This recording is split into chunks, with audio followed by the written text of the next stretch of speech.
రెండవ కొరింథీయులకు రాసిన రెండవ పత్రిక 11వ అధ్యాయం. అపోస్తులైన పౌలు కొరింథీ సంఘానికి రాసిన మాట,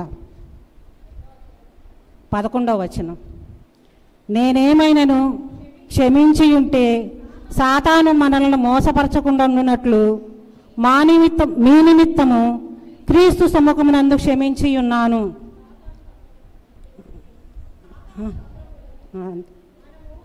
ఎరగవేదాలు అలా మనము క్రీస్తు సముఖమునందు ఎదుటి వారిని క్షమించాలి. అలా మనం క్షమిస్తే యేసయ్య మనల్ని క్షమిస్తాడు, మన తప్పుల్ని క్షమిస్తాడు. అదేవిధంగా మత్తయి సువార్త 18వ అధ్యాయం 35వ వచనం. మత్తయి సువార్త 18వ అధ్యాయం 35వ వచనం. మీలో ప్రతివాడును తన సహోదరుని హృదయపూర్వకంగా క్షమింపని ఎడల నా పరలోకపు తండ్రియు ఆ ప్రకారమే మీ ఎడల చేయుననెను. అలా మన తప్పులు క్షమింపబడాలి అంటే మనం ఎదుటివారి తప్పులను హృదయపూర్వకంగా క్షమించాలి. క్షమించడం అలవాటు చేసుకుందాం.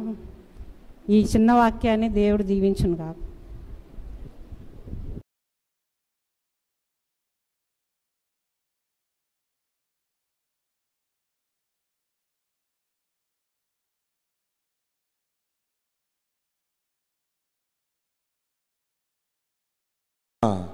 హల్లెలూయా.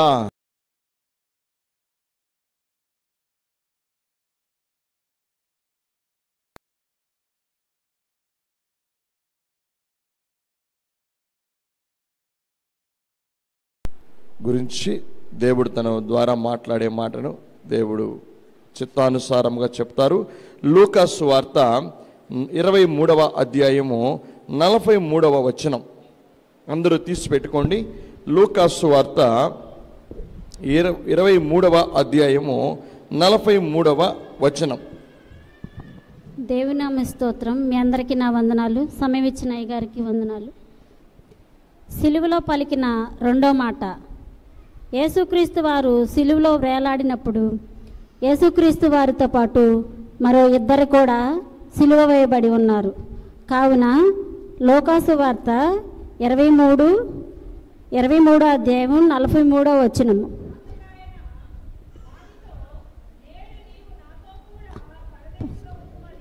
చెమ్మగా చెప్పుచున్నాడు.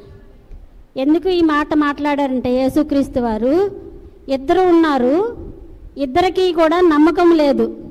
యేసుక్రీస్తు వారిని అనేక మంది దూషించిన మాటలు మాట్లాడినప్పుడు పక్కన ఎడంవైపు ఉన్న దొంగ అంటాడు కదా, నువ్వు నిజమైన యేసుక్రీస్తు అయితే నువ్వు నిన్ను రక్షించుకొని మమ్మల్ని కూడా రక్షించవచ్చు కదా, అనేక మంది చేత నువ్వు మాటలు పడటం ఎందుకు అని ఎడంవైపు ఉన్న దొంగ అనినప్పుడు యేసుక్రీస్తు వారు తల వంచుకొని ఉన్నారు.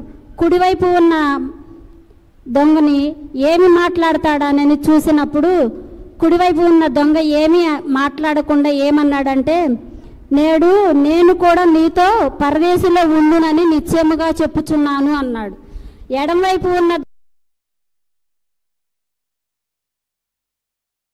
కూడా తన రాజ్యంలో నన్ను చేర్చుకుంటాడని నమ్మకం కలిగి ఉన్నాడు. కనుక దేవుని దూషించినప్పుడు కింద ఊరున్న మాటలు ఎడంవైపు దొంగ మాట్లాడిన మాటలకి దేవుడు చింతించాడా? చింతించలేదు. అప్పుడు సూర్యుడు అదృశ్యమాయేను, అప్పుడు రమారమి మధ్యాహ్నమాయేను. అది మొదలుకొని 3 గంటలు వరకు ఆ దేశమంతా చీకటి కమ్మెను. కుడివైపు ఉన్న దొంగకి నమ్మకం కలిగింది. చెరసాల్లో ఉన్నప్పుడు దేవుడు తను రక్షించుకుంటాడు, నన్ను కూడా రక్షిస్తాడు అని తనతో ఉన్న సావాసం చేసినప్పుడు కూడా తనకి నమ్మకం కలిగింది. చెరసాల్లో ఉండి చెరసాలు బ్రద్దలైనప్పుడు కూడా నమ్మకం కలిగింది. ఎడంవైపున దొంగకి నమ్మకం కలగలేకపోయింది. అందుకని రమారమి మధ్యాహ్నమాయను. అది మొదలుకొని 3 గంటల వరకు ఆ దేశమంతటా చీకటి కమ్మెను, సూర్యుడు అదృశ్యమాయను. అప్పుడు దేవుడు తన రాజ్యంలో కుడివైపు దొంగను కూడా చేర్చుకున్నాడు. మనం నమ్మకం కలిగి దేవుని అందుంటే దేవుడు మనల్ని కూడా తన రాజ్యంలో చేర్చుకుంటాడని నేను నమ్ముచున్నాను. ఇదే పలికిన రెండో మాట. అందరికీ వందనాలు. మంచిది. లూకా సువార్త 23వ అధ్యాయము 43వ వచనంలో దేవుడు మాట్లాడాడు. దేవునికి మహిమ కలుగునుగాక. దేవుడు నడిపిస్తూ ఉన్నాడు. ఇప్పుడు 3వ మాటలోనికి వెళ్దాం. యేసుక్రీస్తు శిలువలో పలికిన 3వ మాట యోహాను సువార్త 19వ అధ్యాయము 26-27 వచనాలు. మన మధ్యలో సహోదరి అపరంజి ఉన్నారు. వారు ముందుకు వచ్చి ఈ వాక్యమును మనందరితో కూడా పంచుకుంటారు. యోహాను సువార్త 19వ అధ్యాయము 20.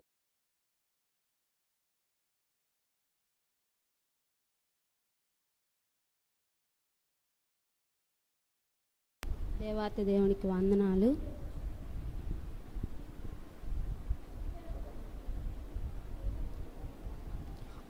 ఏడు మాటల్లో 3వ మాట.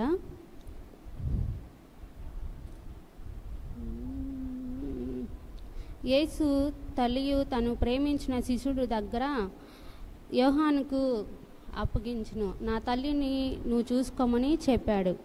యేసు తన సిలువ వేయబడ్డాడు కాబట్టి తన తల్లిని చూసుకోవటంకు యోహానుకి అప్పగించాడు. ఆ గడి నుండి ఆ శిష్యుడు ఆమెను తన ఇంట చేర్చుకొనెను. అటు తర్వాత సమస్తమును అప్పటికి సమస్తమయ్యాను. యేసు ఎరిగి లేఖమును నేర్చున్నట్లు నేను దప్పుకొను చున్ననెను. చిరకతో నిండి ఉన్న ఒక పాత్ర అక్కడ పెట్టి ఉండెను గనుక వారు ఒక స్వాంజీ చిరకతో నింపి ఇస్సోపు పొడకకు తరలించి ఆయన నోటికి అందించిరి. యేసు ఆ చిరక పుచ్చుకొని సమస్తం అయిందని చెప్పి తన వంచి ఆత్మను అప్పగించెను. యోహానుకు తన తల్లిని చూసుకోమని యోహానుకు యేసు అప్పగించాడు. అయితే తను సిలువ వేయబడ్డాడు కాబట్టి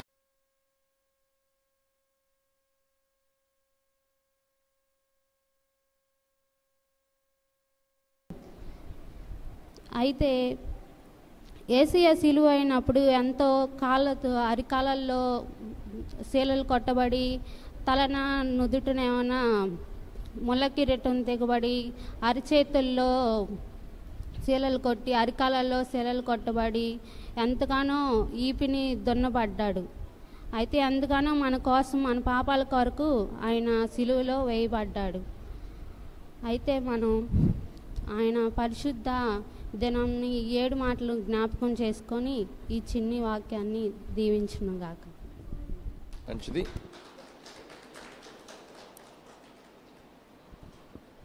యేసుక్రీస్తు శిలువలో పలికినటువంటి 3వ మాట సహోదరి చదివి వినిపించారు. ఇప్పుడు 4వ మాట మన మధ్యలో ఉన్నటువంటి సహోదరులు కృష్ణకాంత్ బ్రదర్ వచ్చి 4వ మాటను పంచుకుంటారు. ఈ 4వ మాట మత్తయి సువార్త 27వ అధ్యాయము 46వ వచనం నుంచి ఉంది. మత్తయి సువార్త 27వ అధ్యాయము 46వ వచనం. అందరికీ ప్రభు అయిన క్రీస్తు వారి నామమున వందనాలండి. ఈ దినమున మనం ప్రభు వారు పలికి 4వ మాట ధ్యానం చేసుకుందాము. మత్తయి 27:44. ఇక్కడ ఏముందంటే, ఇంచుమించు 3 గంటలప్పుడు యేసు ఏలి ఏలి లామా సబక్తాని అని బిగ్గరగా కేక వేశాను. ఆ మాటకు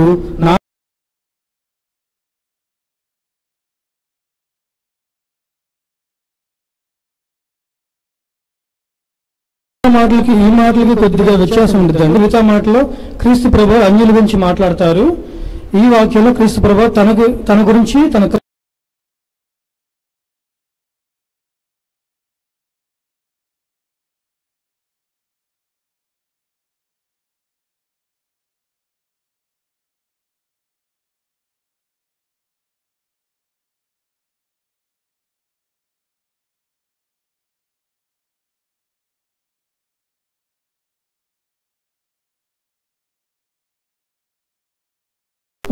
అధిపతి కూతురిని మడక పడక మీద అధిపతి కూతురిని దగ్గర కూడా యేసు ప్రభువు పలికినట్టు అది కూడా తర్జుమా చేయకుండా అంతే పెట్టినట్టు మనం గమనించవచ్చు.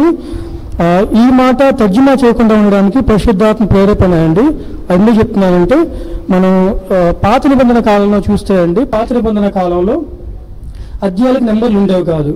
ఆ కాలంలో ఒక మామూలుగా బోధకుడు వచ్చి పలానా అధ్యాయం తీయమనడానికి ఏం చెప్పేవాడంటే ఆ గ్రంథం పేరు చెప్పి ఈ అధ్యాయం తీయమని చెప్పేవాళ్ళు. అంటే ఇప్పుడు కీర్తనలు 20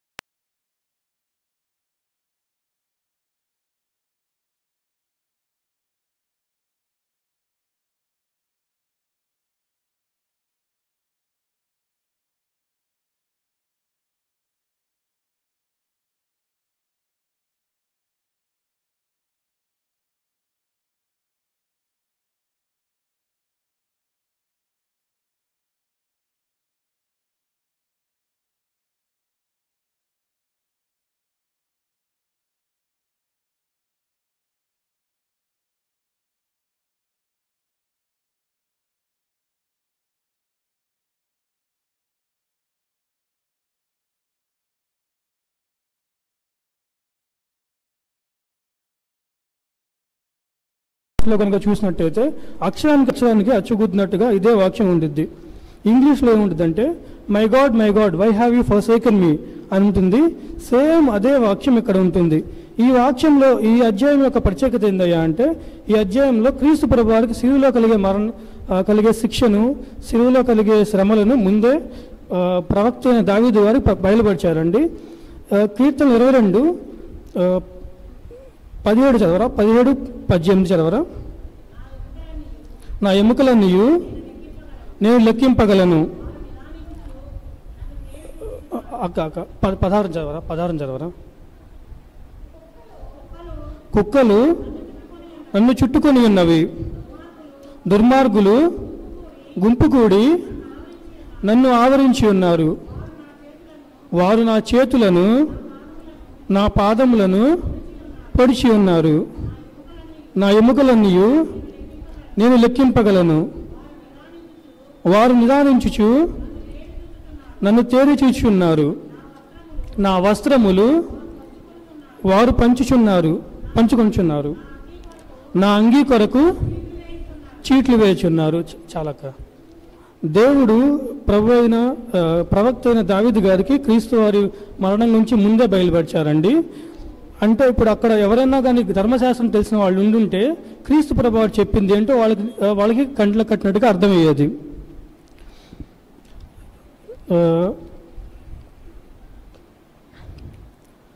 తర్వాత మనం ఇంకోటి గమనించాలండి. క్రీస్తు ప్రభువారు శిలువ మరణం పొందుతారని క్రీస్తు ప్రభువారికి ముందు నుంచి తెలుసు. ఆయన వాళ్ళ శిష్యుల ద్వారా ముందు నుంచి చెప్తూనే ఉన్నారు.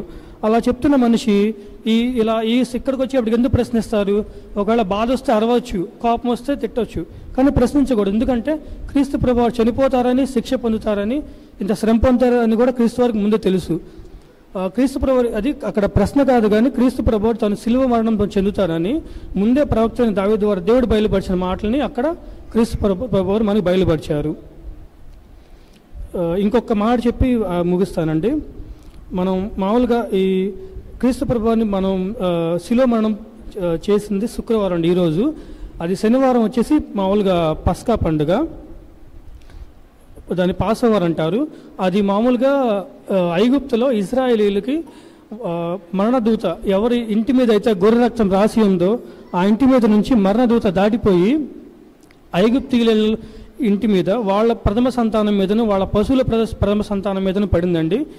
ఆ రోజు వాళ్ళకి ప్రపంచంలో ఏ నుంచి విడుదల లేదండి. ఓన్లీ కేవలము ఆ గొర్రెపిల్ల రక్తం ద్వారా మాత్రమే విడుదల వాళ్ళకి. ఆ రోజు మరణదూత వాళ్ళ నుంచి పోయి వాళ్ళ రక్షణ కలిగింది. ఈరోజు కూడా మనకి కూడా క్రీస్తు ప్రభువారి రక్తం ద్వారా తప్ప మరి దేని ద్వారాను మనకి మరణం తప్పి జీవ మార్గంలోకి రానండి. ఈ సమయం ఇచ్చినందుకు దేవునికి, సంఘానికి వందనాలు.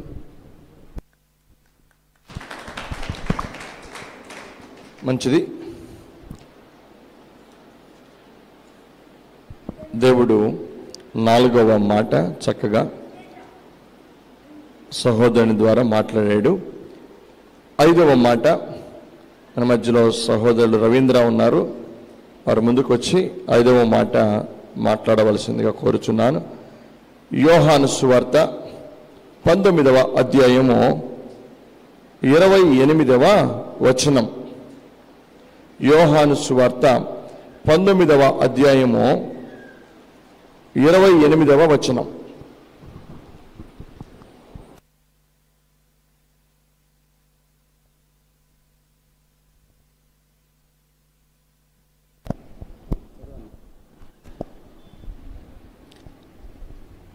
అటు తర్వాత యోహాను సువార్త 19:28, నేను దప్పిక గోనిచున్నాను. అటు తర్వాత సమస్తము అయినప్పటికీ సమస్తమును అప్పటికి సమాప్తమైనదని యేసు ఎరిగి లేఖనము నెరవేరినట్లు దప్పిక గొనుచున్నాను అనెను. అంటే లేఖనాల్లో ముందలుగానే రచించాడు పాత నిబంధన గ్రంథంలో. మరికొద్ది నిమిషాల్లో యేసు ప్రభు వారు చనిపోతాడు, ఇంకా సమయం ఎక్కువ లేదు అంటే 6-7 మాటలు ఆల్మోస్ట్ ఇంచుమించుగా చెప్పేసి మరణానికి దగ్గర అవుతూ ఉంటాడు అనమాట. ఆ పలికేసి వెంటనే తన ప్రాణాన్ని అర్పిస్తూ ఉంటాడు, అప్పగించేస్తాడు. అంటే బహుశా కొన్ని నిమిషాలు మాత్రమే ఆయన యందు ఉంది సమయం. ఆ సమయంలో యేసు ప్రభు నాకు దప్పిక అవుతుంది అని చెప్పడంలో ఆంతర్యం ఏమిటి, అసలు అర్థం ఏమిటి, అసలు ఎందుకు ఆ మాట పలకవలసి వచ్చింది యేసు ప్రభు? ఆయనకు ఆ సమయంలో కూడా దప్పికైతే ఇంకా ఎవరైనా దాహం ఇచ్చి నా ప్రాణం నేను నిలబెట్టుకుందామనా, లేకపోతే శిలువ మీద కాసేపు ఉందామనా అని ఆలోచనలో ఉంటారనమాట. యేసుప్రభు ఆలోచన ఇంకా కాసేపు శిలువ మీద బ్రతికుందామని కాదు, కానీ ఆయన ఆ సమయంలో చనిపోతున్నారు అని ఆయనకు తెలుసు ముందే. యెరూషలేము దేవాలయంలో చివరి పస్కా గొర్రెపిల్ల మధ్యాహ్నం 3 గంటలకు వధించబడుతూ ఉంది. ఆ సమయంలో కూడా యేసు ప్రభు వారు తన ప్రాణాన్ని విడిచిపెట్టబోతున్నారు. ఆ సందర్భంలో నాకు దప్పిక అవుతుందని ఎందుకు పలికారు? ఎవరైనా ఆయనకు దాహం ఇస్తే త్రాగి ఇంకొంచెం ఉందామని కాదు, కానీ ఆయన మనసులో ఏదో ఒక ఆలోచన మాత్రం ఉంది, ఏదో ఒక ఉద్దేశం అనేది ఖచ్చితంగా అనేది ఉంది. అందును బట్టి సిలువలో పలికిన మాటల్లో ఈ 5వ మాట నాకు దప్పిక అవుతుంది అని యేసు ప్రభు వారు పలికారు. ఈ లేఖనము నెరవేరునట్లుగా దైవజనుడు యెహోవాను ముందుగానే రాశాడు.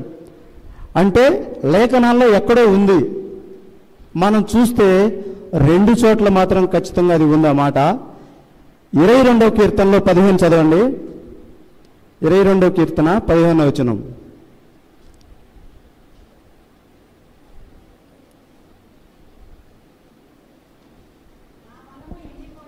నా బలము ఎండిపోయి చిల్ల పెంకు వలె ఆయను, నా నాలుక నా దవడను అంటుకొని ఉన్నది. చాలండి.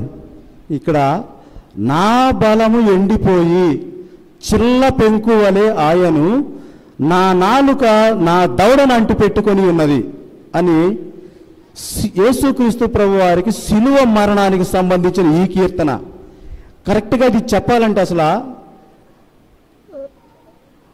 ఈ లోకంలో ప్రభువారు చనిపోతారనగా 1000 సంవత్సరాల పూర్వమే దావీదు యొక్క భక్తుల ద్వారా ఈ ప్రవచనాలు వెలువడ్డాయి.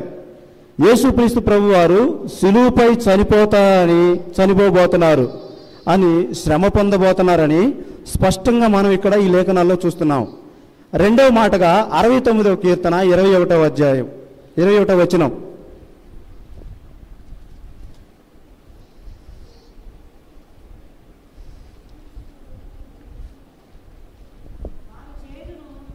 వారు చేదును నాకు ఆహారముగా పెట్టిరి, నాకు దప్పిగా అయినప్పుడు చిరకను త్రాగనిచ్చిరి. దావీదు గారు రాసిన ఈ కీర్తనల్లో, ఈ 2 కీర్తనలు శిలువ మరణానికి గురించిన అనేక విషయాలు ముందుగానే ప్రవచించబడ్డాయి. నాకు దప్పిక అయినప్పుడు చిరకను త్రాగనిచ్చిరి, చేదును త్రాగనిచ్చిరి. అయితే ప్రభువారు పలికిన మాట ఈ లేఖనము నెరవేరినట్లుగా ఆయన పడే తపన ఎంత బలంగా ఉందో, లేఖనము నెరవేరినట్లుగా ఆ లేఖనము పట్ల ప్రభువుకి ఎంత బలంగా ఉందో ఈ ప్రవచనం. ఆయన ఈ లోకంలోకి కన్యక మరియు గర్భాన వస్తారని జన్మిస్తారు, జ్ఞానులు వచ్చి దర్శిస్తారన్న మాట లేఖన భాగాల్లో చూసాం. శిలువపై మరణిస్తారని కూడా స్పష్టంగా ఈ లేఖన భాగాల్లో మనం చూసాం. ఈ లేఖనము పట్ల, ఈ లేఖనం నెరవేర్చే విధంగా ఆయన ఎంత శ్రద్ధ కలిగి ఉన్నారు. ఈ లేఖనం పట్ల ఆయనకున్నటువంటి ఆశ, ఆయనకున్నటువంటి కోరిక మనం గమనించాలి. నేను దప్పిక కొని ఉన్నప్పుడు వారు చిరకను త్రాగనిచ్చిరి. యేసు ప్రభు వారు నిజంగా దప్పిక కొని ఉంటే అనడంలో అతిశయక్తి ఏమీ లేదు. కానీ ఎందుకోసమంటే శారీరకంగా చూసినట్లయితే తీవ్రమైన గాయాలతోటి దప్పికతోటి ఆయన ఎంతో ఉన్నారు. అంతకు ముందు రాత్రి గెత్సేమనే తోటలో యేసు ప్రభు వారిని పట్టుకున్న దగ్గర నుంచి, ఈ తీర్పుల కోసం తిప్పిన దగ్గర నుండి గబ్బతా స్థలములో న్యాయపీఠం ఎదుట యేసు ప్రభు వారిని శిలువ మరణం విధించబడుతుందని ప్రకటించబడిన స్థలము నుంచి భుజం మీద శిలువను వేసి యెరూషలేం వీధుల్లో త్రిప్పి, గల్లీ గల్లీన వీధి వీధుల్లో మొత్తం తిప్పి కలవరి కొండ మీదకి యేసు ప్రభువాన్ని శిలువపై తీసుకెళ్తారు. మేకులతో శిలువపై కొట్టి వేలాడదీస్తారు. ఆ తర్వాత చేతులు బాగా లాగి కొట్టినప్పుడు మనం గమనించినట్లయితే, మనం చేతులు ఇలా పెట్టి లాగినప్పుడు బ్రీతింగ్ చాలా కష్టంగా ఉంటుంది, శ్వాస తీసుకోవటం చాలా కష్టంగా ఉంటుంది. గమనించండి ఒకసారి, మనకు శ్వాస ఆడకపోతే ఎంత ఇబ్బందో, ఆయన ఆ బాధని ఆ శ్రమని తట్టుకొని కూడా చేతులు లాగి పట్టి మేకులు కొట్టినప్పుడు చాలా అక్కడ నరకాన్ని చాలా అనుభవించాడు మన కోసం. చాలా ఊపిరి తీసుకోవడం చాలా కష్టంగా ఉంది. ఊపిరి ఆ లెన్స్కు సరిగ్గా అందలేదు. చాలా నొప్పిని భరించాడు. దాహం అవుతుంది నాకు అనడంలో అతిశయోక్తి ఏమీ లేదు. కానీ ఎందుకంటే యేసు ప్రభు వారు శారీరక శ్రమకు ఎక్కువగా గురయ్యారు. అక్కడ కొరడాలతో కొట్టించుకున్న వారు తట్టుకునే వాళ్ళు ఎవరు లేకపోయారు. ఈయన మాత్రం చాలా బాధని, భయంకరమైన 39 కొరడాల దెబ్బలతోటి బాగా బాధను అనేది అనుభవించారు. ఈ బాధ అంతా ఇంత కాదు. మరో పూర్వలోకంలో మనం చరిత్రకారులను చూసినట్టయితే ఈ కొరడాలతో కొట్టించుకున్నటువంటి బాధ, ఈ దెబ్బలకు పొందినటువంటి వ్యక్తులు మైండ్ చెడిపోయి మతి స్థిమితలకు కోల్పోయి పిచ్చెక్కి వారిగా తిరుగుతూ ఉంటారన్నమాట. ఈ కొరడా దెబ్బలు అటువంటి బాధని దేవుడు భరించాడు. కానీ ప్రభువారు ఈ బాధల మొత్తం మన కోసం తట్టుకున్నారు. తలపై ముళ్ళ కిరీటం కూడా పెట్టుకున్నారు. ఆ ముళ్ళు చాలా అతన్ని బాధించాయి. ఆయన శరీరం రక్తం అంతా కారిపోతుంది. ఆ సందర్భంలో నాకు దప్పిక అవుతుందని చెప్పడం శారీరకమైన దప్పిక గురించి కాదు, కానీ ఎవరో వచ్చి ఏదో ఇస్తారని, దాహం కొంచెం నీళ్ళు ఇస్తే ఇంకొంచెం నేను తాగి ఉందామని, ఆ వెనుకరు కూడా ఏదన్నా ఇస్తారేమోనని ఆ ప్రభువు పలికిన మాట చెప్పలేదు. కానీ ఆ సమయంలో దాహం అవుతుందని ప్రభువు చెప్పాడు అంటే ఆ దాహం దేనికి సంబంధించింది? అసలు అది ఎవరికి సంబంధించింది? ఆ దాహం ప్రియమైన దేవుని బిడ్డలారా, అది ఎవరి కోసం ఈ దేహం, ఎవరి కోసం ఈ ఆశ? అసలు ఈ దేవుడు ఎలాంటి దేవుడు? పూర్వపు దినాల్లో మనం ఇశ్రాయేల్ అరణ్యంలో చూసినప్పుడు, నీళ్లు లేనప్పుడు అరణ్యంలో ప్రవేశిస్తున్నప్పుడు మోషేని ఆజ్ఞాపిస్తాడు. మోషే వెళ్ళి ఈ బండని కొట్టు, నీళ్లు వస్తాయి, నీ ప్రజలందరికీ దాహం తీరిద్ది అని చెప్పినప్పుడు మోషే వెళ్ళి ఆ బండను కొట్టినప్పుడు వెంటనే ఆ నీళ్లు అనేది వస్తాయి. ఆ నీళ్లు తాగి వీళ్ళందరూ దాహం తీర్చుకుంటా ఉంటారు. యేసుక్రీస్తు ఇదిగో మీలో అనేకమైన సందర్భాల్లో మనకి, మీలో ఎవరికైనాను దాహం వేసిన ఎడల నా యొద్దకు రండి, దాహం ఇచ్చేదును అని చెప్పి అన్న యేసు ప్రభువే ఈరోజు సిలువ యొద్దకు వెళ్ళి నాకు దాహం వేస్తుంది, నేను దప్పిక కొని ఉన్నాను అని ఆ మాట అంటున్నాడంటే, ఇక్కడ ఉన్న జనులందరికీ దాహం ఇచ్చిన ఆయన మరి ఆయనకే దాహం అవుతుందంటే అది ఏ సందర్భంలో అన్నాడు? అసలు ఎందుకు అన్నాడు ఆ మాట? ఒకసారి ఆలోచిద్దాం. ఈ దప్పికను తీర్చుకోండి అని చెప్పి అని అన్నాడు. ఇది ఎవరి కోసం ఆలోచిస్తుంటే ఇది మనందరి కోసం, చనిపోతున్న ఆత్మల కోసం రక్షించబడాలని దప్పిక ఎవరిలో ఉందంటే నిజమైన ప్రభు అయిన యేసుక్రీస్తు వారిలోనే ఉంది.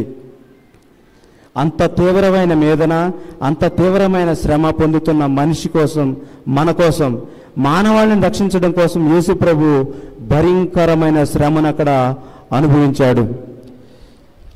ఒకానొక సందర్భంలో కైఫా కూడా అంటాడు. కైఫా ఏమంటారంటే, మనుషులు అందరూ ప్రయోజనము పొందినట్లుగా ఒక మనుషుడు చనిపోవుట ప్రయోజనకరం అంటాడు. ఎందుకు ఈ మాట అంటాడంటే, ఎందుకు దేవుడు మన కోసం చనిపోవాలంటే చెదరిపోయిన ప్రజలందరికీ కూడా సమకూర్చబడినట్లుగా, మరలా ఆయనకు చెందినట్లుగా, మరలా ఆయన బిడ్డలుగా మనం జీవించినట్లుగా, ఈ లోకంలో ప్రతినిధులుగా బ్రతుకున్నట్లుగా దేవదేవుడు మన కోసం సిలువలో చనిపోయాడు. ఆయన ఆశ, ఆయన కోరిక రక్షణ లేనివారు రక్షణ పొందాలని, రక్షణ పొందినవారు రక్షణలో ఎదగాలని దేవుని యొక్క ఆలోచన. అంతకు ముందు కొన్ని సంవత్సరాల క్రితం యేసు ప్రభువారు సమరస్త్రీ ప్రాంతం గుండా వెళుతూ ఉంటారు. సుకారా ప్రాంతం దగ్గరకు వచ్చినప్పుడు అక్కడ ఒక బావి, లోతైన బావి ఉండేది. ఆ బావి దగ్గర ఇప్పటికి గుడారా ప్రాంతంలో కూడా, ఆ ప్రాంతంలో కూడా ఒక దేవాలయాన్ని కట్టారు. ఆ బావి దగ్గర ఇప్పుడు కూడా ఆ బావి అలాగే ఉంది, దాన్ని ప్రిజర్వ్ చేశారు. అంటే ఎందుకంటే అక్కడ యేసుక్రీస్తు వారు పాపాత్మురాలైన ఒక స్త్రీని ఆయన బిడ్డగా మార్చుకున్నాడు. పాపాత్మురాలైన స్త్రీ యేసుక్రీస్తు దైవత్వాన్ని పొందుకుంది. యేసుక్రీస్తు వారు మొదటగా ఆమె మాట్లాడిన మాట యోహాను సువార్త 4వ అధ్యాయంలో మనం చూసుకున్నట్లయితే, అమ్మా నాకు దాహం అవుతుంది, నాకు దాహానికి ఇస్తావా అని. This is the first word of Jesus. యేసుక్రీస్తు వారు మొట్టమొదటగా ఆమెతో పలికినటువంటి మాట. దాహం వేస్తుంది, నాకు దాహం ఇస్తామని అడుగుతారు. అక్కడ ఆ అధ్యాయంలో ఆమె నీళ్లు తోడి యేసుక్రీస్తుకు దోసెట్లో నీళ్లు పోసి ఆయన తాగినట్టుగా కూడా మనం లేఖనాల్లో ఎక్కడ చూడలేం. అక్కడెక్కడ ఉండదు ఆయన తాగినట్టుగా కూడా. అడుగుతాడు, అంతవరకు మాత్రమే అడుగుతారు. ఆ సమరస్త్రీ నీళ్ళు ఇచ్చినట్టు కూడా మనం ఎక్కడ కూడా అక్కడ అధ్యాయంలో ఎక్కడ మనం చూడం. అక్కడ ఆ ప్రశ్న అడిగిన తర్వాత ప్రయోజనం పొందింది ఎవరు? ప్రశ్న అడిగించుకున్న వాళ్ళ, అడిగినటువంటి వాళ్ళ? ఆ అడగబడిన వ్యక్తి ప్రయోజనం పొందింది కానీ అడిగిన వారు మాత్రం కాదు. నాకు దాహం అవుతుంది యేసు ప్రభు వారు సిలువలో అడిగారు అంటే ఆయనకు ఏదో నష్టం వచ్చింది, ఏదో ఇబ్బంది వచ్చింది అనే పడుతున్నాడు కానీ ఆ నీళ్లు ఇచ్చేసి ఇంకాసేపు తాగి బ్రతుకుందామని ఆలోచన కాదు. కానీ ఆ ప్రశ్న అడగడం ద్వారా ఆయన నిన్ను నన్ను ఆలోచింప చేయమని అడుగుతున్నాడు. మన కోరికలు నెరవేర్చగలమా? ఆయన ఉద్దేశం నెరవేర్చగలమా? దప్పిక కొంటున్నామని యేసు ప్రభు పలికాడంటే ఆయన తన కోసం దప్పిక కాదు కానీ మనందరి ప్రయోజనం పొందాలని, మనందరం ప్రయోజనం పొందాలని, ఆత్మరక్షణని మారు మనసు మనం పొందాలని, ప్రభు బిడ్డలుగా మనం జీవించాలని దేవుడు మన పట్ల దప్పిక కొని ఉన్నాడని అక్కడ మనం అర్థం చేసుకోవాలి. ఒక రక్షించబడిన వ్యక్తి చేతిని పట్టుకొని దేవుడు నరకపు అంచుల దాకా బతివలాడుతూ ఉంటాడట. వెనక్కి రండి, మీరు నరకంలో పడిపోవద్దు, మీకోసం నేను నిత్య రాజ్యాన్ని పైన ఏర్పరిచాను అని చెప్తే అక్కడికి చివరి క్షణం దాకా దేవుడు బతివలాడుతూ ఉంటాడు. అక్కడ కూడా నేను వినను అంటే దేవుడు ఇలా చెయ్యి వదిలేస్తాడు. ఆ క్షణాన నువ్వు నరకంలో పడిపోక తప్పదు. నువ్వు రక్షణ పొందాలని దేవుడు ఆలోచన అంత తీవ్రమైన బాధ, కష్టము, ఇబ్బంది భరించడంలో యేసుప్రభు ఉద్దేశం ఏంటో, మనుషులు మనం నశింపకూడదని, ఆత్మలు నశింపకూడదని ప్రభు యొక్క ఆలోచన ఆత్మరక్షణ పొందడంలో మనందరి దేవుని బిడ్డలుగా బ్రతకాలని దేవుని యొక్క దాహము, ఆయన దప్పిక అదే. దేవుడు ఈ వాక్యం దీవించును గాక.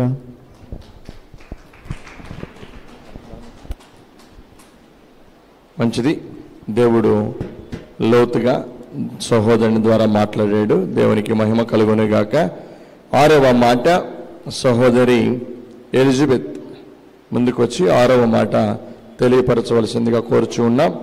ఈ 6వ మాట యోహాను సువార్త 19వ అధ్యాయము 30వ వచనం. యోహాను సువార్త 19వ అధ్యాయము 30వ వచనం. 6 యేసు క్రీస్తు సెలవులో పలికినటువంటి 6వ మాట. దేవునికి స్తోత్రము. పాస్టర్ గారికి వందనాలు, మీ అందరికి నా వందనాలు. మరి ఈరోజు మనం దేవుడు సెలవులో పలికిన 6వ మాట చదవబోచున్నాము. యోహాను సువార్త 19వ అధ్యాయము 30వ వచనం. యేసు ఆ చిరక పుచ్చుకొని సమాప్తమైనదని చెప్పి తల వంచి ఆత్మను అప్పగించెను. దేవుడు మరి మనకి సమాప్తమైనదని ఎందుకు పలికాడు? మరి ఏ పని చేస్తే మరి ఆయన సమాప్తమైనదని చెప్పాడు? ఇప్పుడు మనం ఏదైనా పని పూర్తి చేస్తేనే సమాప్తమైనది, మరి మొత్తం అయిపోయింది అని చెప్తాం. మరి యేసుక్రీస్తు వారు కూడా అలాగునే మరి తన తండ్రి చెప్పిన పనులన్నిటినీ నెరవేర్చి మరి ఈ భూమి మీద మరి తనకి ఇష్టంగా జీవించి మరి సమాప్తమైనదని చెప్పాడు. ఆయన ఏ పనులు చేశాడు? మరి మన పాపులమైన మన కొరకు మరి ఆయన కలువరిలో బలియాగమై ఉన్నాడు. పాపులమైన మనల్ని రక్షించాడు, మరి విమోచించాడు, మనల్ని క్షమించాడు. అన్నిటికంటే మరి ఆయన మన కొరకు ఎంతో చేసి ఉన్నాడు. ధనవంతుడిగా ఉండి కూడా మన కొరకు దరిద్రునిగా వచ్చి ఉన్నాడు. మరి మనం పడాల్సిన ఎన్నో బాధలన్నిటినీ మరి ఆయనే మన కొరకు సహించాడు. మరి ఇంకా చెప్పాలంటే పౌలైతే నేను మంచి పోరాటము పోరాడితిని, నా పరుగు కడముట్టించుతిని అని చెప్పి ఉన్నాడు. పౌలు ఎందుకు అలా చెప్పాడు? యేసుక్రీస్తు వారి చొప్పున ఆయన నడుచుకున్నాడు కాబట్టే, ఆయన చెప్పిన పనులన్నిటినీ ఆయన సంపూర్ణము చేశాడు కాబట్టే మరి నా పరుగు నేను కడముట్టిస్తున్నాను అని చెప్పి ఆయన చెప్పి ఉన్నాడు. మరి మనమందరం కూడా ఈ పౌలులాగా మరి యేసుక్రీస్తు వారిలాగా మనం అందరం కూడా మరి అందరినీ క్షమిస్తూ మరి ఆయన ఆజ్ఞల చొప్పున మాటల చొప్పున నడుస్తూ మరి రాకడ సమయంలో ఆయన ఎత్తబడే సమయంలో ఆయన కొరకు ఇష్టంగా జీవించి సిద్ధపడదుముగాక. ఆమేన్. మంచిది. 6వ మాట చక్కగా దేవుడు సమాప్తమైనది దాని గురించి మాట్లాడారు. ఇప్పుడు 7వ మాట సహోదరులు ప్రభాకర్ రెడ్డి గారు ముందుకొచ్చి మనతో పంచుకుంటారు.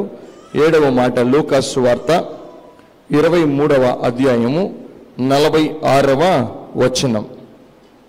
లూకాసు సువార్త 23వ అధ్యాయము 46వ వచనం. యేసు క్రీస్తు శిలువలో పలికిన 7వ మాట.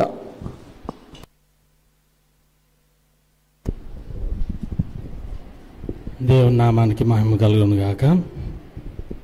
సంఘస్థులందరికీ నా వందనాలు. యేసుక్రీస్తు శిలువలో చివరగా పలికిన మాట 7వ మాట లూకాసు వార్త 24వ అధ్యాయము 44వ వచనం నుంచి 46 వరకు. అప్పుడు రమారమి మధ్యాహ్నమాయను, అది మొదలుకొని 3 గంటల వరకు ఆ దేశం మీద చీకటి కమ్మెను. సూర్యుడు అదృశ్యమాయను, గర్భాలయపు తెర నడిమికి చిరిగెను. అప్పుడు యేసు గొప్ప శబ్దంతో కేక వేసి, తండ్రి, నీ చేతికి నా ఆత్మను అప్పగించుకొనుచున్నానెను. ఆయన ఇలాగు చెప్పి ప్రాణము విడిచెను. యేసుక్రీస్తు చివరిగా పలికిన మాట ఏంటంటే, తండ్రి, నీ చేతికి నా ఆత్మను అప్పగించుకొనుచున్నానని చెప్పాడు. ప్రతి వ్యక్తి జీవితంలో చివరి మాటలు ఎంతో ప్రాముఖ్యమైనవి. అది ఎవరైనా కావచ్చు. చివరి మాటలు ఎంతో ప్రాముఖ్యాన్ని సంతరించుకుంటాయి. చివరి దశలో ఉన్నప్పుడు మన హిందువులైతే చివరి దశలో ఉన్నప్పుడు ఏమంటారంటే, తులసి నీళ్ళు తీసుకొచ్చి తులసి నీళ్ళు పోయండి అని చెప్తూ ఉంటారు. దగ్గరికి వెళ్ళి ఏమన్నా చెప్పాలనుకుంటున్నావా అని ఆ చివరి దశలో ఉన్న వ్యక్తిని అడుగుతూ ఉంటారు. ఒక్కో వ్యక్తి ఒక్కో రకంగా సమాధానం చెప్తూ ఉంటారు. అది వారి వ్యక్తిగత విషయాలను బట్టి, వారి యొక్క జీవిత అనుభవాన్ని బట్టి చెప్తూ ఉంటారు. మరి మనం అయితే ఎటువంటి సమాధానాన్ని చెప్పాలని అనుకుంటున్నామో ఈ బైబిల్ గ్రంథం ద్వారా దేవుడు మనకు మాదిరి చూపించాడు. ఏమంటానంటే, తండ్రి, నీ చేతికి నా ఆత్మను అప్పగించుకొనుచున్నాను అన్నాడు. మరి మన ఆత్మని మనం ఎవరి చేతికి అప్పగించాలనుకుంటున్నాం? మన ప్రవర్తన ద్వారా కానీ, మన నడవడిక ద్వారా కానీ మన ఆత్మను ఎవరి చేతికి అప్పగించాలనుకుంటున్నాము? ఎవరికి వారు ఆత్మ పరిశీలన చేసుకోవాలి. నీవు సాతాను చేతికి అప్పగించాలనుకుంటున్నావా, దేవుని చేతికి నీ ఆత్మను అప్పగించాలనుకుంటున్నావా అనేది నీ యొక్క నడవడికను బట్టి, నీ యొక్క ఆలోచనను బట్టి ఉండిద్ది. ఎవరైతే దేవుని చేతికి ఆత్మను అప్పగించాలనుకుంటారో వారి నడవడికను వారు జాగ్రత్తగా గమనించుకొని జీవితాన్ని ముందుకు సాగించాలి. తండ్రి మన ఆత్మల్ని ఈ శరీరంలోకి ప్రవేశించబోయే ముందు, ఈ లోకానికి పంపించే ముందు ఈ లోకంలోకి వచ్చి విస్తరించండి, జీవించండి అని చెప్పాడు. చివరికి మళ్ళా తన యుద్ధకి రమ్మని పిలుపునిచ్చాడు. మన ఈ లోకంలో జీవించినంతకాలము ఏ విధంగా జీవించి మన ఆత్మను ఎవరికి అప్పగించాలనేది మన చేతుల్లోనే ఉండిద్ది. దేవుడు స్వచిత్తాన్ని మనకిచ్చాడు. ఆయన చిత్తాన్ని మనకు తెలియజేసి మనకు స్వచిత్తాన్ని ఇచ్చాడు. మన జీవితం మన ఇష్టం. దేవుడు నిబంధన కఠినమైన నిర్ణయాల్ని మన మీద రుద్దలేదు. స్వచిత్తాన్ని ఇచ్చాడు. మనం ఏ విధంగా ఆలోచిస్తామో, మన నడవడికి ఏ విధంగా ఉండిద్దో దాన్ని బట్టే మనకి చివరిలో తీర్పు తీర్చబడిద్ది. అందుకని మన ఆలోచనలు, మన చిత్తాలని ఏమై ఉన్నాయో మనం గమనించుకొని ఈ జీవితాన్ని కొనసాగించాలి. చివరిగా మన ఆత్మని మనం దేవునికి అప్పగించాలని, ప్రతి ఒక్కరూ అదేవిధంగా అదే ఆలోచనతో ముందుకు సాగాలని, నిష్కలంకమైన ఆత్మతో దేవుణ్ణి చేరుకోవాలని మనకి మార్గాన్ని దేవుడు చూపించి